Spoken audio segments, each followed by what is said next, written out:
Okay, guys. So good news. Got the inner bearing out. Just used my little hooky tool here, and I put some super clean down there, which ate the varnish away. Here's the old bearings, completely cooked.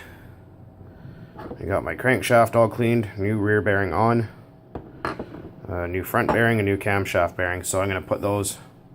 Well, yeah, I'm gonna put those in the freezer and heat this up, and then we're gonna get at it. So I got the cylinder head all back together now. The valves don't leak. The exhaust valve is not the best, but it doesn't really leak at all anymore, so that's kind of nice. I got all the gasket surfaces clean, so I'm gonna drill this in the excuse me, I'm starting to get sick. The freezer, and we're gonna get out of here. Okay, guys, got one cam bearing in. It pretty much just fell right into place. I used a socket that was the same size as the outer race and just lightly gave it a tap to make sure it was seated. That's in there. So, oops. Just waiting for this engine's still hot, so just waiting for the crankshaft to cool down before I put the bearings in. Alright, guys, we're back, and we have brand new crankshaft bearings in. I was trying to film and do it at the same time, but it took me a couple of tries to get them because this thing was just stubborn and whatnot. But there they are in there. Turns nice and free and smooth, beautifully, not even noisy like it used to be. These are the old bearings that came out of it. That was the front bearing.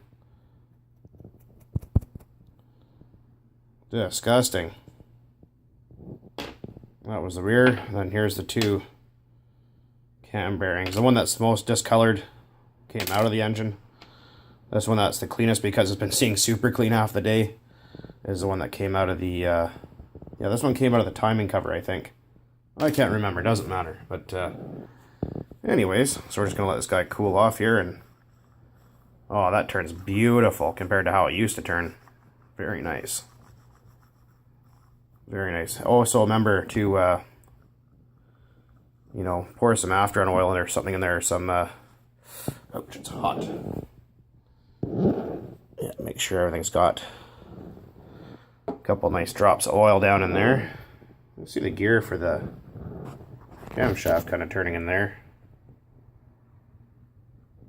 Kinda, sorta. Anyway, so I'm just going to let this cool down before I continue to work on it because it is flipping hot. Can't say the F word anymore because then YouTube demonetizes your videos because they suck. But nonetheless, we will get there.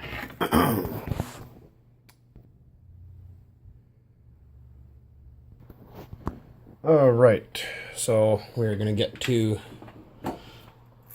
the assembly here. It's going to clean off the piston really quick because it's not supposed to land in a sink full of water.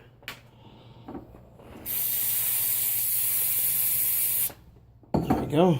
Nice and clean. Paper towel. Getting a new phone soon, so I'll have a new camera.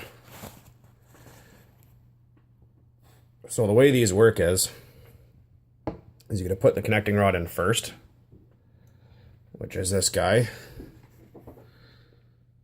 And put some after-on oil in there. Put some on the crank pin. Gonna need 2 hands to do this. Be right back.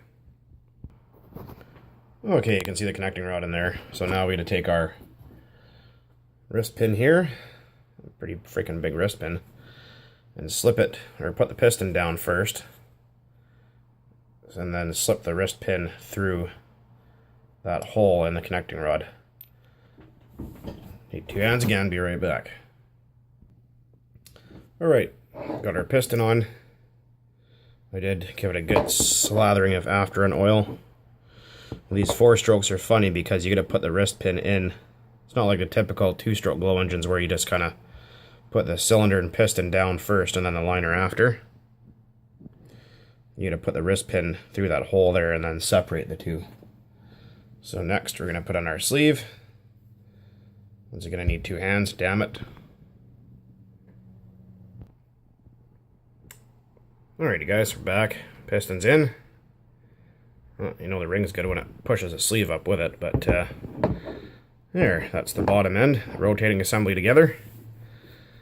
And I still have quite a bit of work to do here. This is going to be part 3 because my stupid freaking SD card keeps running out of space. So, don't worry. I'm getting a new phone soon. On Friday. I can't wait. So next, we're just going to heat this guy up here. It looks disgusting, but it's actually clean. So I'm just going to clean this guy up a little bit more, and I'm going to throw that new other cam bearing in it there. So, and whatnot. Anyways, guys, see you in part 4.